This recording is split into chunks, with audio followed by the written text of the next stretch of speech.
पिछले क्लास में कहाँ तक क्या क्या पढ़े थे? पिछले क्लास में थोड़ा सा देखिए तो क्या क्या हम लोगों ने पढ़ा था, क्या क्या पढ़ा था हम लोग पिछले क्लास में पढ़े थे क्या? हाँ, जंतुओं में श्वसन, ये ना। और जंतुओं में श्वसन सबसे पहले हम लोग किसके बारे में पढ़े थे? हाँ, कीट में। कौन सा कीट में? टिड्डा में या तिलचट्टा में श्वसन की क्रिया कैसे होती है। फिर उसके बाद हम लोग पढ़े थे क्या? जलीय जीव में। अब जलीय जीव में बहुत सारे ऐसे जीव है जिसमें फेफड़ा के द्वारा क्या होता है? श्वसन की क्रिया होती है। लेकिन जो छोटे जलीय जीव है जिसमें क्या होता है? गिल्स के माध्यम से क्या होता है? श्वसन की क्रिया होती है। उसके बाद था जंतुओं में। तो जंतुओं में जो श्वसन होता था उसमें कितना? 4 गो अंग क्या होता था? भाग लेता था। कौन कौन सा? सबसे पहला क्या बताए थे आप लोग को? कौन सा बताए थे? नासिका छिद्र। दूसरा आपका क्या था? स्वर यंत्र या लैरिंक्स। तीसरा था श्वास नली या ट्रैकिया। और चौथा जो है वो क्या था? फेफड़ा, जो आज हम लोग को क्या करना है? पढ़ना है। तो चलिए हम लोग आज किसके बारे में पढ़ते हैं? फेफड़ा के बारे में। तो समझिए कि फेफड़ा होता क्या है। कहता कि समझिएगा, कहता कि फेफड़ा क्या होता है। तो देखिए, जितने भी बहुकोशिकीय जीव है, बहुकोशिकीय जीव का मतलब क्या? कि जिनका शरीर क्या है? हाँ, बहुत सारे कोशिकाओं से मिलकर क्या बना हुआ है। और उसमें भी क्या? जटिल। उसमें भी कैसा होना चाहिए? जटिल कोशिकाओं से। समझिएगा, कहता है कि फेफड़ा मनुष्य की क्या है? वक्ष गुहा में स्थित होता है। ये जो हम लोग का शरीर का यहाँ जो भाग है, ये वाला ऊपर वाला भाग, यही आपका क्या है? फेफड़ा। यहाँ पर क्या आपका फेफड़ा है, जो 2 भागों में बटा होता है। कहता है ये 2 स्पंजी गुलाबी थैली नुमा रचना है जो हृदय के बाएं और दाएं पुलरल गुहाओं में स्थित होता है। देखिए, समझिएगा, यहाँ पर ये जो इस फिगर में जो आप ये जो गुलाबी कलर का जो देख रहे हैं ना, ये जो देख रहे हैं ना, ये क्या कहलाता है? फेफड़ा कहलाता है। ये क्या कहलाता है? आपका फेफड़ा कहलाता है, जो बायां भाग में भी स्थित है और दायां भाग में भी स्थित है और पुलरल गुहाओं में स्थित होता है। पुलरल गुहा का मतलब समझते हैं ना? पुलरल गुहा में क्या है? ये स्थित होता है। अब कहता है कि पुलरल गुहाओं के चारों ओर पुलरल मेम्ब्रेन का एक पतला आवरण होता है। मेम्ब्रेन का मतलब क्या? झिल्ली। झिल्ली को ही क्या कहा जाता है? इंग्लिश में मेम्ब्रेन कहा जाता है। देखिए, जितने भी अंग है, सभी अंग किसी न किसी झिल्ली के द्वारा क्या है? वो घिरा होता है। और उसका काम ही क्या होता है? फिर उसको क्या करना? बचा करके रखना। जैसे हम लोग का शरीर का जो सबसे ऊपर वाला मेम्ब्रेन क्या है? झिल्ली क्या है? त्वचा है ना जी।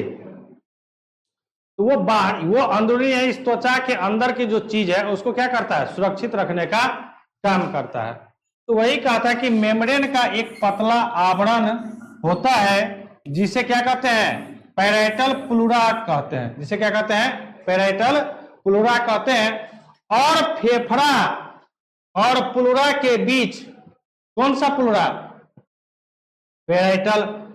म्यूकस जैसा चिकना तरल पदार्थ पाया जाता है। म्यूकस का मतलब क्या? चिपचिपा। चिपचिपा तरल पदार्थ पाया जाता है। अब इसका काम क्या है?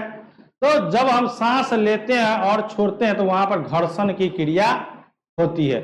उस घर्षण को क्या करना? इसका काम रहता है कम करना। अब बोलिएगा सर कैसे? तो देखो बच्चों, तुम लोग जानते हो कि हम लोग साइकिल के चेन पर ग्रीस क्यों डालते हैं या तेल डालते हैं ना? या बॉल वायरिंग जो होता है, साइकिल में भी बॉल लगता है ना, हब में बॉल लगता है कि नहीं? उसमें ग्रीस डालते हैं कि नहीं डालते हैं? आखिरकार ग्रीस का काम क्या है? जब चक्का चलती है तो घर्षण होता है। हाँ, उस घर्षण के कारण क्या हो?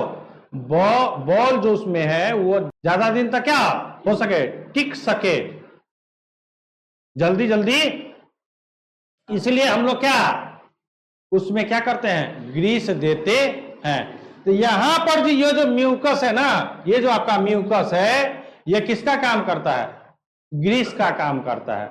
यानी जितना घर्षण होना चाहिए उतना घर्षण, उस घर्षण की मात्रा को क्या करेगा, कम करेगा। अब बोलिएगा सर कि घर्षण, देखिए हम लोग चप्पल पहनते हैं, जूता पहनते हैं, तो हमारे चप्पलों में क्या होता है, डेली चलने के कारण क्या होता है, घर्षण की क्रिया होती है। इसलिए ना नया चप्पल 1 महीना 2 महीना 6 महीना के बाद क्या होता है, उसकी सतह क्या हो जाती है, नीचे से घिसती है ना, कम हो जाती है ना। तो किसके कारण, घर्षण के कारण। तो उसी तरह हमारे शरीर में भी क्या होता है कि श्वसन की क्रिया होती है। तो श्वसन की क्रिया जब होती है तो वहां पर सांस लेना भी होता है और छोड़ना भी होता है। तो वहां पर फेफड़ा में क्या होता है, घर्षण होता है। तो उस घर्षण को कम करने के लिए म्यूकस वहां पर क्या होता है, उपस्थित होता है, जो तरल पदार्थ के रूप में, क्या तरल मतलब क्या, द्रव के रूप में उपस्थित होता है। तथा जो फेफड़े के फैलने तथा सिकुड़ने के क्रम में होने वाले घर्षण को क्या करता है, कम करता है। समझ गए कि फेफड़ा क्या होता है। कहता है कि फेफड़ा मनुष्य की क्या है, वक्ष गुहा में स्थित होती है। वक्ष गुहा तो समझते हैं ना, शरीर का जो भाग होता है, ये हमारा क्या है, वक्ष गुहा है। इसमें क्या होता है, फेफड़ा, यानी क्या है, पसली के नीचे में क्या है, हमारा स्थित है। और कैगो होता है, 2 होता है। हाँ, और जिसका रंग कैसा होता है, आपसे पूछ देगा ऑब्जेक्टिव में कि फेफड़ा का रंग कैसा होता है, तो आप क्या कहिएगा, गुलाबी रंग का होता है। और दोनों, ये जो फेफड़ा है वह हृदय के बाएं भाग और दाएं भाग में भी क्या होता है, स्थित होता है। और दाएं प्लूरल गुहा, कहता है कि बाएं और दाएं प्लूरल गुहाओं में स्थित होता है। और प्लूरल गुहाओं के चारों ओर क्या होता है, प्लूरल का क्या होता है, एक मेम्ब्रेन होता है, यानी आवरण होता है। और उस आवरण को क्या कहते हैं हम लोग, पेराइटल प्लूरा कहते हैं। क्लियर है। और उसमें क्या होता है, उस फेफड़ा और प्लूरा के बीच में, फेफड़ा और प्लूरा के बीच में एक तरल पदार्थ होता है। क्या होता है, एक तरल पदार्थ होता है। हाँ, उसको क्या कहते हैं हम लोग, म्यूकस कहते हैं। समझिएगा, यानी ये जो समझिएगा, ये जो आपका थैला है और ये जो आपका फेफड़ा है ना, ऐसे जी फेफड़ा रहता है ना, ऐसे फेफड़ा में पसली होता है ना जी, इधर भी पसली होता है ना, हाँ या नहीं। तो अब इस फेफड़ा का जो ये पसली है ना, इस पसली के जस्ट पीछे, पसली के जस्ट पीछे एक पतला सा परत होता है। उसी परत को क्या कहते हैं, क्या कहते हैं, प्लूरल मेम्ब्रेन कहते हैं। जस्ट उसके पीछे, जैसे ये हमारा क्या है, पसली है, और इसके जस्ट पीछे क्या है, मेम्ब्रेन है, और उसके जस्ट पीछे क्या है, आपका फेफड़ा है। क्या है, फेफड़ा है। अब इसमें क्योंकि घर्षण तो होगा, तो घर्षण जब होगा तो पसली क्या होता है, पसली क्या होता है, फैलता भी और सिकुड़ता भी है। तो जिसके कारण वो क्या होता है, उस मेम्ब्रेन के साथ क्या होता है, टच में आता है। टच आएगा, टच में आएगा तभी ना घर्षण होगा। चप्पल यदि हम हाथ में लेके चले तो क्या मेरा चप्पल घर्षण होगा, तो चप्पल कब आपका, चप्पल में कब कमी आती है, जब वह सतह के साथ क्या आता है, घर्षण की क्रिया में भाग लेता है। तो वहां पर जो इस पसली के जस्ट जो पीछे मेम्ब्रेन होता है और जो फेफड़ा होता है, उन दोनों का क्या होता है, श्वसन की क्रिया के कारण क्या होता है, दोनों शरीर क्या होता है, टच में आता है। दोनों क्या आता है, टच में आता है, जिसके कारण क्या होता है, घर्षण होगा। बिना टच में आए हुए घर्षण होगा। अब जब टच में आएगा तो ज्यादा घर्षण होना चाहिए। तो उस घर्षण को कम करने के लिए उस बीच में क्या होता है, म्यूकस पाया जाता है। क्या पाया जाता है, म्यूकस। इसलिए ना देखते होंगे कि जब आपके साइकिल में एक बॉल यहां दिया जाता है, बॉल ऐसे ऐसे करके क्या किया जाता है, हब में भर दिया जाता है, भर दिया जाता है ना, उसमें क्या किया जाता है, ग्रीस दे दिया जाता है। आप देखते होंगे कि एक बल्ब से लेकर दूसरे बल्ब के बीच में क्या रहता है, ग्रीस रहता है। क्यों ग्रीस रहता है, कि बल्ब तो आपस में टकराएगा, जब चलेगी पहिया तो क्या होगा, टकराएगा। लेकिन जितनी मात्रा में टकराएगा, जितना टकराना चाहिए, उस मात्रा को वो क्या कर देता है, कम कर देता है। क्योंकि इसमें क्या होता है, फिसलन ज्यादा होती है। ग्रीस में क्या होता है? फिसलन होता है। मोबिल में क्या होता है? फिसलन होता है कि नहीं होता है? चिपचिपा पदार्थ होता है ना, फिसलन होता है ना। तो उसी तरह म्यूकस भी क्या है? एक चिकना तरल पदार्थ है। चिकना तरल का पदार्थ क्या है? इसमें क्या है? चिपचिपा है, जिसके कारण ये क्या करता है? घर्षण को कम करता है। कोई दिक्कत है इसमें? चलिए अब देखिए, ये था हमारा क्या, अभी तक हम लोग कितना पढ़े? 4 जो कौन कौन सा शोषण तंत्र में कौन कौन सा? सबसे पहला क्या था समझिए, सबसे पहला आपका नासिका छिद्र था ना। दूसरा आपका क्या था? स्वर यंत्र या लैरिंक्स।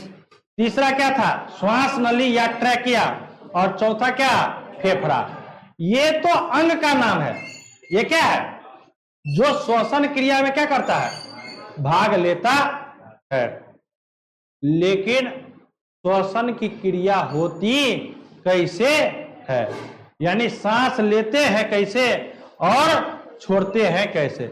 इसमें जो सांस लेने और छोड़ने की जो क्रिया होती है बच्चों, वो 2 माध्यमों से होती है। कितने माध्यमों से? 2 माध्यमों से। एक प्रश्वास, दूसरा क्या? उच्छ्वास आकार का हो जाता है। कहता कि डायफ्राम गुबंद के आकार का हो जाता है। गुबंद का आकार समझिएगा, थोड़ा सा बताते हैं, अभी समझाते हैं। डायफ्राम गुबंद पहले समझो कि क्या होता है। जितने भी मस्जिद होते हैं उन सभी मस्जिदों पर ऐसे करके होता है। होता है ना जी? होता है कि नहीं होता है? इसी को क्या कहते हैं हम लोग? गुबंद कहते हैं। तो हाँ समझेगा, गुबंद, गुबंद, ठीक है। गुंबंद, गुंबंद होता है, समझेगा? गुंबंद है लो, यहां नहीं होगा। अब हम लोग इसके बारे में पढ़ते समझिएगा। कहता कि श्वसन क्रिया, कहता कि श्वसन 2 क्रियाओं का क्या है? सम्मिलित रूप है। यानी जो श्वसन की क्रिया जो होगी वो 2 क्रियाओं से मिलकर होगी। यानी एक बार क्या श्वसन को, मतलब क्या, श्वसन क्रिया में ऑक्सीजन को लेना है और दूसरे क्रिया में क्या कि कार्बन डाइऑक्साइड जो हमारे फेफड़ा में बना है उसको क्या करना रहता है? बाहर निकालना रहता है। तो प्रश्वास में क्या होता है समझिएगा? प्रश्वास क्रिया में क्या होता है कि आपको ऑक्सीजन को क्या करना रहता है? ग्रहण। और उच्छ्वास जो क्रिया है कि जो हमारे फेफड़ा में जो कार्बन डाइऑक्साइड बना है उसको क्या करना रहता है? बाहर निकालना रहता है। तो चलिए हम लोग बारी बारी से पढ़ते हैं कि प्रश्वास क्या है। तो देखिए प्रश्वास क्या कहता है कि इस क्रिया में, इस क्रिया में, प्रश्वास की क्रिया में ऑक्सीजन नासिका से, कहां से? नासिका। तो नासिका में कई गो छिद्र? 2 छिद्र। और दोनों छिद्रों को अलग करने वाला कौन सा पट्टी होता है? नासिका पट्टी होता है। क्लियर है? इतना आप लोगों को पता है। कहता कि नासिका से फेफड़े तक पहुंचाता है। समझिएगा? कौन सा क्रिया में? प्रश्वास में। कहता है कि इस क्रिया में ऑक्सीजन नासिका से फेफड़े तक पहुंचाता है। क्लियर है? जहां ऑक्सीजन फेफड़े की दीवार में स्थित रक्त के कोशिकाओं के रक्त में चला जाता है। समझिएगा? कहता है कि जो फेफड़ा है और फेफड़ा में रक्त का जाल रहता है। फेफड़ा में क्या रहता है? रक्त का जाल रहता है। छोटी छोटी कोशिकाओं से मिलकर क्या होता है? बना हुआ रहता है। और वो सभी क्या रहता है? विभिन्न अंगों से क्या रहता है? फैला हुआ रहता है। कहता है कि इस समय सीने के 12 जोड़ी पसलियों के बीच, कितना जोड़ी?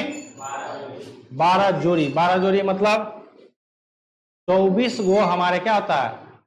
पसली होता है। यानी 12 गो बायां भाग, 12 गो दायां भाग। समझेगा? कहता कि सीने के 12 जोड़ी पसलियों के बीच स्थित पेशियां संकुचित हो जाती है। संकुचित मतलब सिकुड़ जाती है और पसलियों बाहर की ओर क्या हो जाती है, खिसक जाती है, यानी क्या ये फैल जाती है, जिससे वक्ष गुहा क्या हो जाता है, फैल जाता है। और जब वक्ष गुहा फैलेगा तो उसका आयतन क्या होगा, बढ़ेगा। वक्ष गुहा फैलने का मतलब क्या, आयतन भी बढ़ेगा। जैसे फॉर एग्जाम्पल हम लोग बैलून लेते हैं, जब तक बैलून में हवा नहीं भरते हैं उसका आयतन क्या रहता है, कम, और जब उसमें हवा भर देते हैं तो उसका आयतन क्या हो जाता है। आयतन का मतलब क्या कि पहले यदि उसमें पानी डालते बैलून में तो पानी क्या आता, कम आता, और जब खुला हुआ बैलून में यदि तुम पानी डाल दो क्या आएगा, उसमें पानी क्या है, किस में ज्यादा आएगा, खुला हुआ में ज्यादा आएगा। इसका कहने का मतलब क्या कि उसकी आयतन क्या है, अधिक है। तो उसी तरह यहां पर भी क्या होता है कि वक्ष गुहा के आयतन बढ़ने से, वक्ष गुहा के आयतन बढ़ने से फेफड़े का आयतन भी क्या हो जाता है, बढ़ जाता है।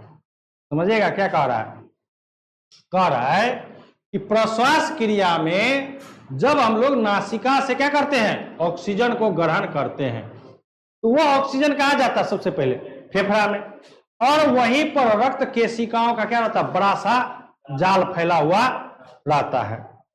और उस जाल में क्या होता है, समझिएगा, उस जाल के माध्यम से ही क्या होता है, ऑक्सीजन विभिन्न अंगों तक क्या होता है, पहुंचने का कार्य करता है। अब कहता है कि जब ऑक्सीजन पहुंचता है तो हमारे शरीर में जो 12 जोड़ी क्या है, पसलियां है, 12 जोड़ी क्या है, पसलियां है, उस जाने के कारण क्या होता है, संकुचित हो जाती, क्या हो जाती है, संकुचित, यानी सिकुड़ जाती है। जैसे ही ये सिकुड़ेगा वैसे ही पसलियां क्या होगा, बाहर की ओर फैलता है। आप सांस लीजिए, देखिए आप सांस लीजिए ना, ऐसे ये क्या होता है, फैलता कि सिकुड़ता है, पहले बोलिए, ध्यान से लीजिए ना। सांस लेते तो ये क्या होता है, फैलता है, और जब छोड़ते हैं तो ये अंदर की ओर धंसता है कि नहीं। जब हम लोग क्या श्वसन की क्रिया में कार्बन डाइऑक्साइड को छोड़ते हैं तो ये मेरा क्या होता है, अंदर की ओर धंसता है कि बाहर की ओर फैलता है, देखिए ना, करके देखिए ना।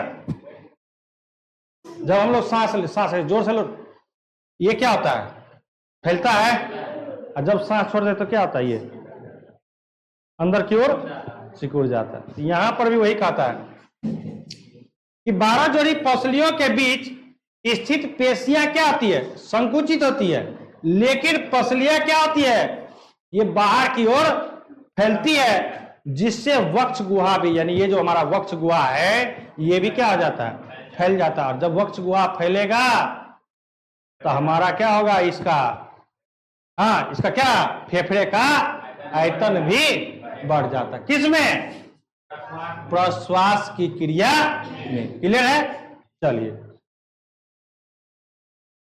दूसरा है उच्छ्वास। दूसरा क्या आपका, उच्छ्वास। कहता है कि इस समय पसलियों के बीच की पेशियां ढीली हो जाती है। जब सांस छोड़ देते हमारा क्या होता है, ये ढीला हो जाता है, उतना तेजी से नहीं रहता, कहता ढीली हो जाती है, जिससे पसलियां क्या होती है, पीछे घसक जाती है, तब हम लोग सांस छोड़ते अंदर की ओर चला जाता है। और डायफ्राम पुनः गुंबद के क्या आकार का होता है। तो हमारे फेफड़ा में थोड़ा सा फिगर देखिएगा, समझिएगा, दिए हुए हैं, यहां देखिएगा, देखिए ये पसली है ना, देखिए तो ये है इसी प्रकार का आकार, है ना जी, है ना, ऐसे करके, है कि नहीं है। तो यही क्या है, इसी को कहते क्या, डाई क्या, क्लियर है। चलिए समझिएगा, कहता कि डायफ्राम पुनः गुंबद के आकार का क्या हो जाता है। इस अवस्था में, इस अवस्था में, इस अवस्था में वक्ष गुहा तथा फेफड़ों पर क्या होता है, दबाव बढ़ जाता है और वे क्या जाते हैं, पिचक जाते हैं, यानी सिकुड़ जाते हैं।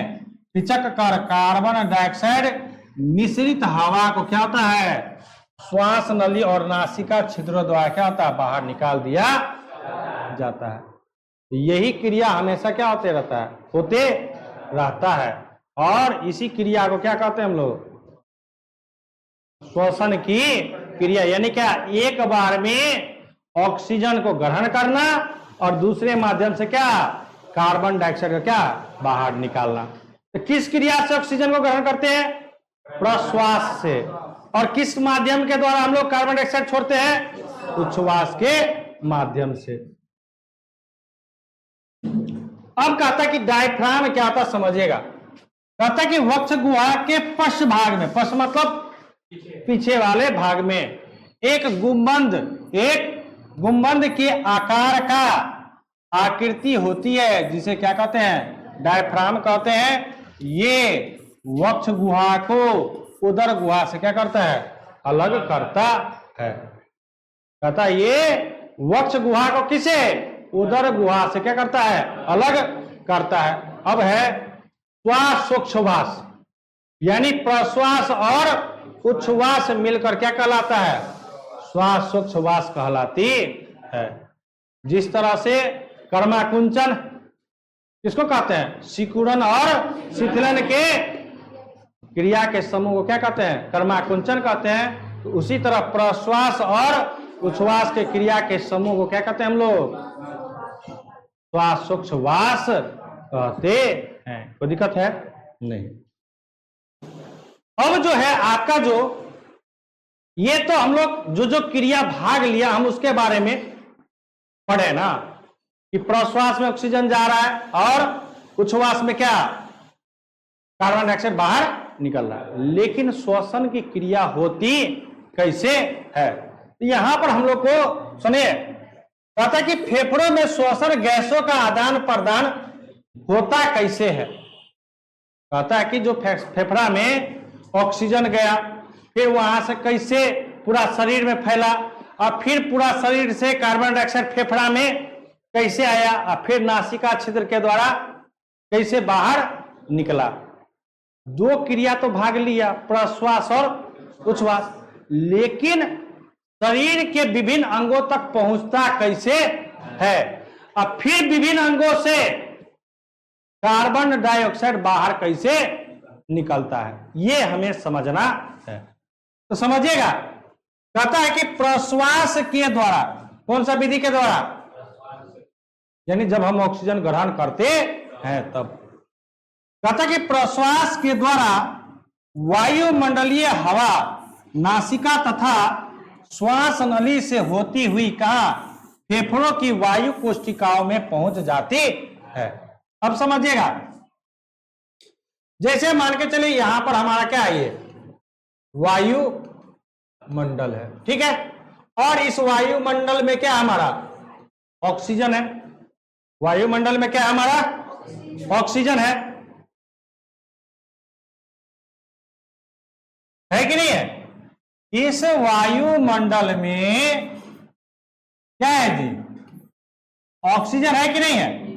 ये ऑक्सीजन का ग्रहण किया, तो जब ग्रहण किया तो ये आपका क्या है, श्वसन मार्ग है।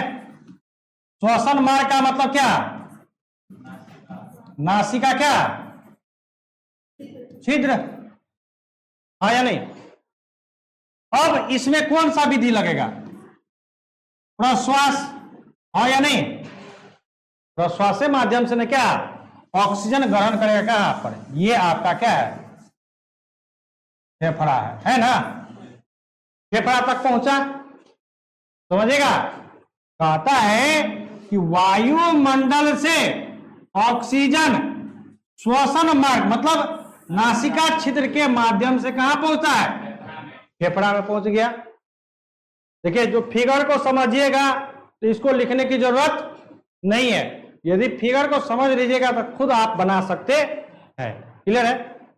पहला कहता है कि प्रश्वास माध्यम से हमारे वायुमंडल में जो भी, जहां हमारे वायुमंडल में उपस्थित ऑक्सीजन किसके माध्यम से, नासिका छिद्र के, श्वसन मार्ग माध्यम से कहां पहला पहुंचता है? फेफड़ा में पहुंच दिया। अब फेफड़ा में समझेगा पहुंचती है, ठीक है, यहां तक पहुंच गया। कहां तक? अभी फेफड़ा में तक पहुंचा है। अब कहता कि जहां चारों ओर रक्त केशिकाओं का घना जाल होता है। घना जाल मतलब जिस तरह देखते हैं ना मछुआरा का जाल कैसे रहता है, पूरा रहता है ना, कि उसमें यदि कोई मछली फंस जाए तो उससे बाहर निकलना उसके लिए क्या है? मुश्किल है कि नहीं है? तो उसी तरह यहां कहता है कि इस भाग में फेफड़ा में क्या रहता है कि रक्त केशिकाओं का क्या रहता है? जाल रहता है। क्या रहता है? जाल रहता है। कहता है कि घना जाल होता है। शरीर के विभिन्न भागों से अनोक्सीकृत रक्त पहले हृदय में पहुंचता है। अनोक्सीकृत रक्त का मतलब क्या? वैसा रक्त जो अभी ऑक्सीजन से क्या किया है? अभिक्रिया में भाग नहीं लिया है। कहने का मतलब क्या कि इसमें जो रक्त कोशिकाओं का जो घना जाल होता है बच्चों, वह शरीर के विभिन्न भागों से अनोक्सीकृत रक्त पहले हृदय में पहुंचता है, जहां से अनोक्सीकृत रक्त का मतलब क्या कि वायुमंडल से जो हम लोग जो अभी ऑक्सीजन जो ग्रहण किए हैं वो अभी रक्त में जो उपस्थित हीमोग्लोबिन है उससे अभिक्रिया नहीं किया है। कहता कि जहां से इसे फेफड़े में क्या किया जाता है? भेज दिया जाता है। और ऐसे रक्त को क्या कहते हैं बच्चों? सीरिये रक्त कहते हैं। ऐसे रक्त को क्या कहते हैं? सीरिये रक्त कहते हैं। ऐसे रक्त को क्या कहते हैं? सीरिये रक्त कहते हैं। अब समझिएगा आगे। कहता कि ये रक्त का मतलब क्या बच्चों? सीरिये रक्त। कौन सा? सीरिये रक्त। कहता कि ये रक्त फेफड़े की वायु कोशिकाओं के चारों ओर स्थित रक्त केशिकाओं में पहुंच जाता है। कहता है कि ये जो रक्त है, ये कौन सा रक्त? सीरिये रक्त जो है बच्चों वो क्या है? वायु कोशिकाओं। किसके वायु कोशिकाओं? फेफड़े की वायु कोशिकाओं के चारों ओर स्थित रक्त केशिकाओं में पहुंच जाता है।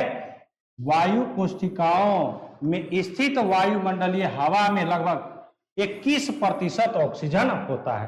कहने का मतलब यह है बच्चों कि हम लोग जो वायुमंडल से जो ऑक्सीजन ग्रहण किए हैं उस ऑक्सीजन उसमें 21% क्या है? ऑक्सीजन है। कितना है? 21% ऑक्सीजन होता है। जबकि रक्त केशिकाओं में स्थित सीरिये रक्त में ऑक्सीजन की मात्रा क्या होती है? कम होती है। कम होने का मतलब यह है कि बच्चों कि आपके पास जो सीरिये रक्त है उसमें ऑक्सीजन की मात्रा क्या होती है? कम होती है। और वायु कोशिकाओं में ऑक्सीजन की मात्रा क्या होती है? अधिक होती है। जिसके कारण कहते कि अतः वायु कोशिकाओं की हवा में ऑक्सीजन का आंशिक दबाव सीरिये रक्त की अपेक्षा क्या होती है?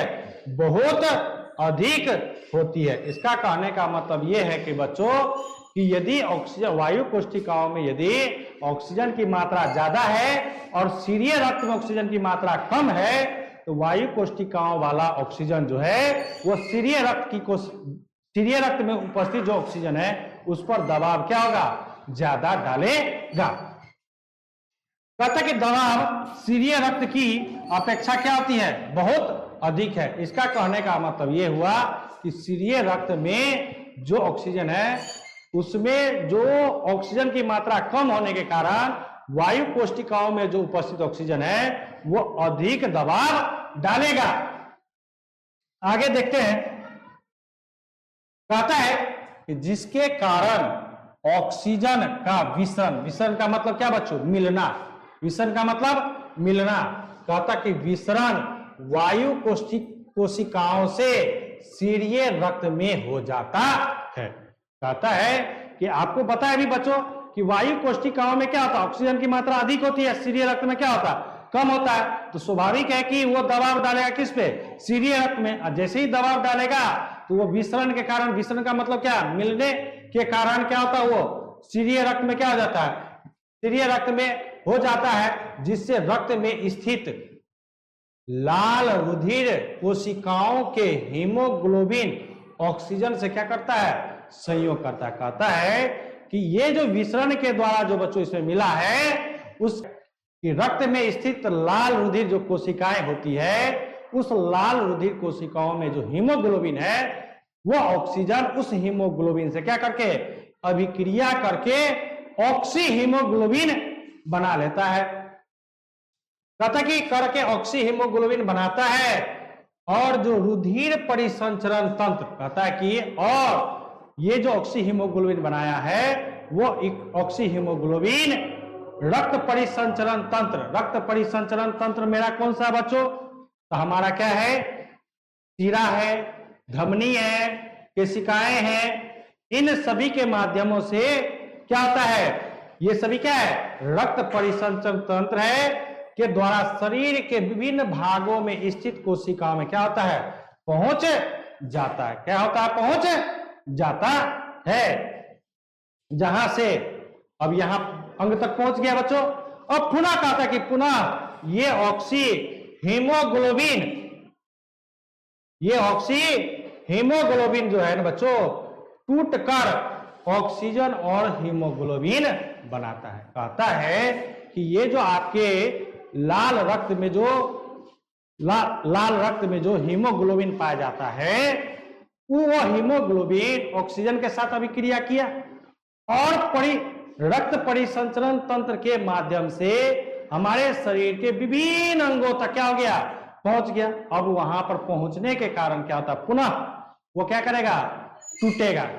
इसमें ऑक्सीजन अलग होगा और हीमोग्लोबिन अलग होगा।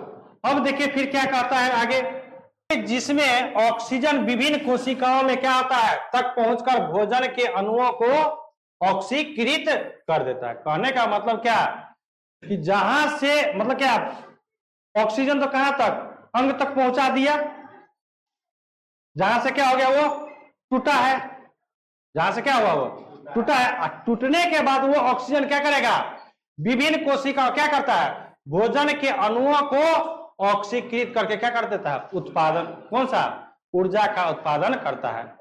इस ऊर्जा के उत्पादन के कारण ही हमारे शरीर में क्या होता है, हमारा शरीर क्या होता है, ऊर्जावान महसूस होता है। अब जब यहां पर ऊर्जा का क्या हुआ, निर्माण हुआ है, तब कहता है कि उत्पादन में सहायता करता है और जिसके फलस्वरूप उत्पन्न कार्बन डाइऑक्साइड, किसके फलस्वरूप, कि पहला तो कारण क्या हुआ कि फेफड़ा से कहा ऑक्सीजन, फेफड़ा में क्या था, जाल था, किसका, रक्त केशिकाओं का, और उस रक्त केशिकाओं में रक्त में उपस्थित हीमोग्लोबिन ऑक्सीजन से क्या किया, अभिक्रिया किया। अभिक्रिया करने के फलस्वरूप क्या बनाया, ऑक्सी हीमोग्लोबिन का क्या किया, निर्माण किया। और वो ऑक्सी हीमोग्लोबिन रक्त परिसंचरण तंत्र के माध्यम से विभिन्न अंगों तक क्या हुआ, पहुंचा। क्लियर है यहां तक। अब रक्त परिसंचरण तंत्र द्वारा विभिन्न अंगों तक पहुंचा, जहां पर वह क्या होगा, ऑक्सी हीमोग्लोबिन विखंडित होगा।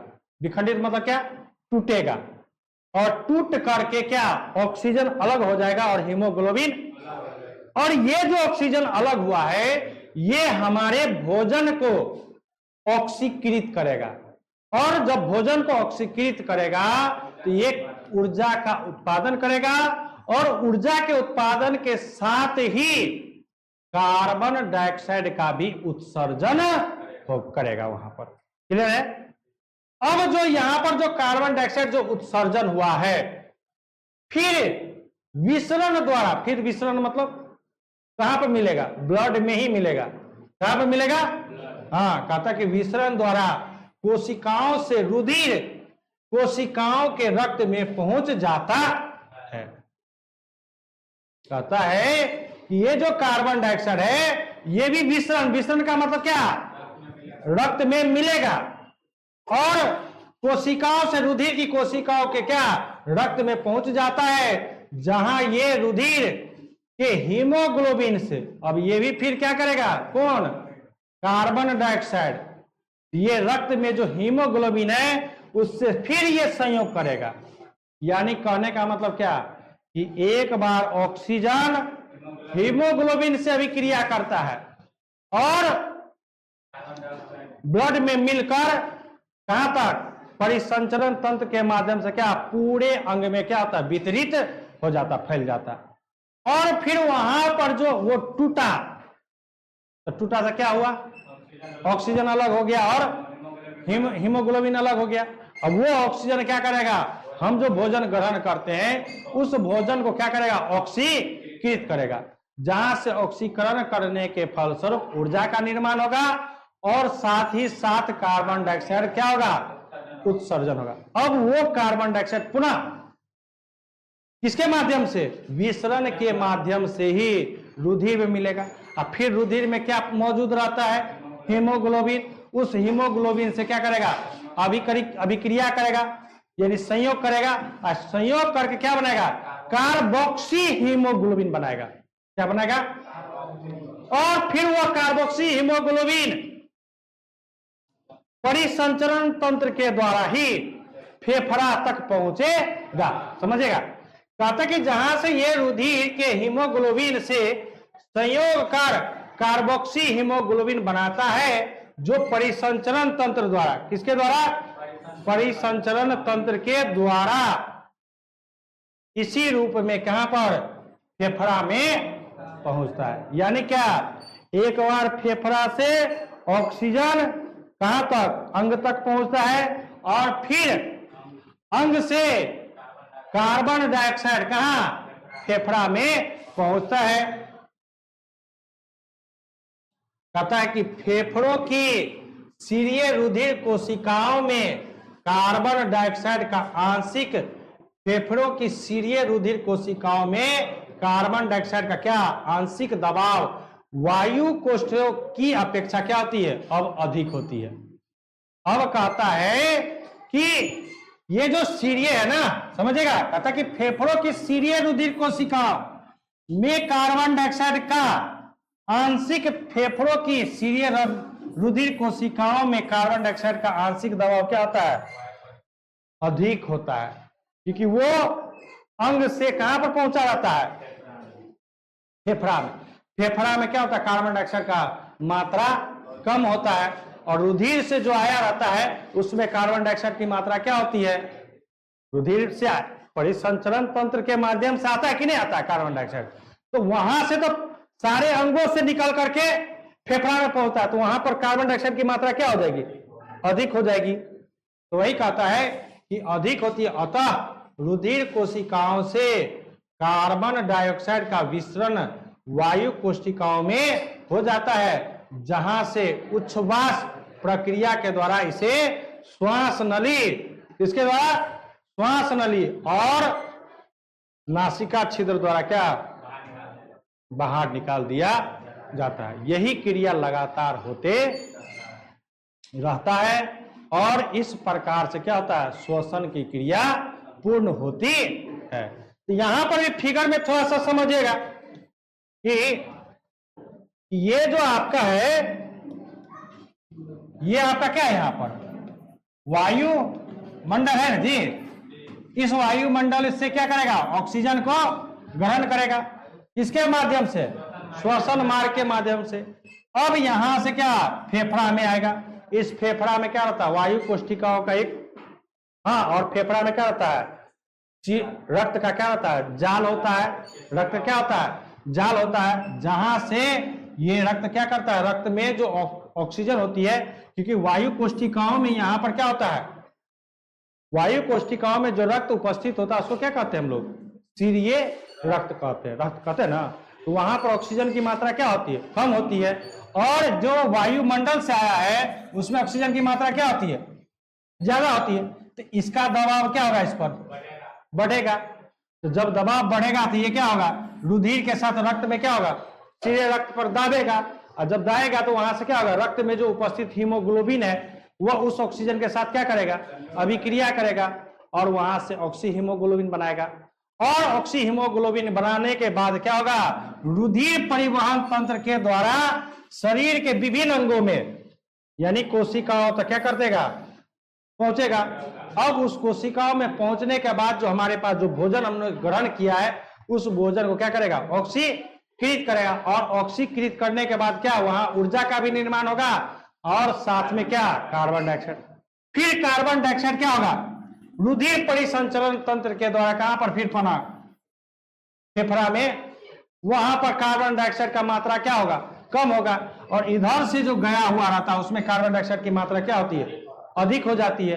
अब यहां पर ये इस पर दबाव डालेगा, और दबाव डालने के बाद क्या, ये नासिका छिद्र के माध्यम से क्या, उच्छ्वास क्रिया के माध्यम से क्या हो जाएगा, वायुमंडल में फिर निकल जाएगा। तो इस प्रकार से श्वसन की क्रिया क्या होती है, कम क्या, पूर्ण होती है। ये आप लोग का चैप्टर दूसरा क्या हो गया, खत्म, समाप्त। आप लोग इसका क्या कीजिएगा, कल क्वेश्चन आंसर बना लीजिएगा।